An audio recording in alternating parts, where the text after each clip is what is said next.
A soldier killed in Afghanistan and based in Colchester is expected to be named today. He was serving with the 2nd Battalion, the Parachute Regiment, and was killed in an explosion in Helmand province.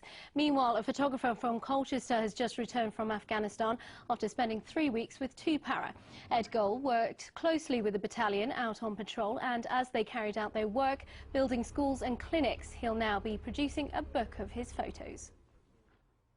They feel it as one bigger family. The regiment is one large family, and it's felt by everybody hugely. But having said that, they can all pull together as well. Eyewitness to war as another para is killed in Afghanistan. We'll hear from a photographer just back from recording life on the front line.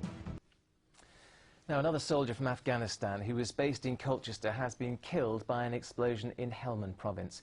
He was serving with 2nd Battalion, the Parachute Regiment. His family have been informed. Paras from the 2nd and 3rd Battalion in Colchester began their tour of duty in September, and they're expected to be there until March. There are currently more than 1,000 of them serving in Afghanistan. 17 paras from Colchester have died since operations started in 2001, 6 on this tour of duty. One man who's seen it firsthand, the work of the paras in Helmand, is the photographer Ed Gold from Colchester. He's just returned after spending 3 weeks experiencing life on the front line with 2 para in the Nara Siraj district. He was with the troops as they had to come to terms with losing their comrades. Victoria Lampard has the report. As he unpacks his sandy uniform, Ed Gold wishes he was still in Afghanistan to capture more of the work our soldiers there are doing. He hasn't returned to the home comforts most of us are used to. Home for Ed is still a yurt in a field outside of Colchester, after he cut all his costs to provide a first-hand account of what's happening in Afghanistan. It's more of a hearts and minds tour, very much concerned with not just establishing a presence and trying to push out the Taliban, but they're also trying to help the locals by building mosques and hospitals, schools and clinics, and they're doing an absolutely incredible job. I had no idea at all before I went out there what was involved.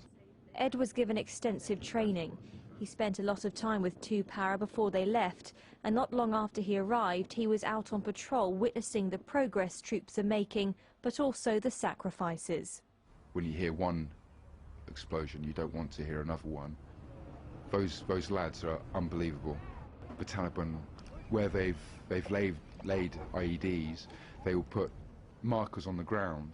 It's a marker for the locals so they know where not to go. Whilst you're walking, you're trying to look out for these. Living amongst the battalion, Ed formed close relationships with soldiers, and having spent time with them, the locals and in the trauma hospital, he hopes to produce a poignant book on this current tour. Getting to know them, though, meant he was also deeply affected by news of fatalities. 2 from the 2nd Battalion, the Parachute Regiment, died in the 3 weeks he was there. They feel it as one bigger family. The regiment is one large family, and it's felt by everybody hugely. But having said that, they can all pull together as well. After the constant noise of vehicles on the ground and helicopters in the air, it will take a while for Ed to get used to the peaceful setting of his home. The images he saw through the lens of 2 paras' journey will soon be available for others to see. A pictorial record of the experiences of our service men and women. Victoria Lampard, Anglia News, Little Bentley. Amazing pictures there, and you'll be able to see them again by going to our website to see them on Victoria's report a little bit later on this evening.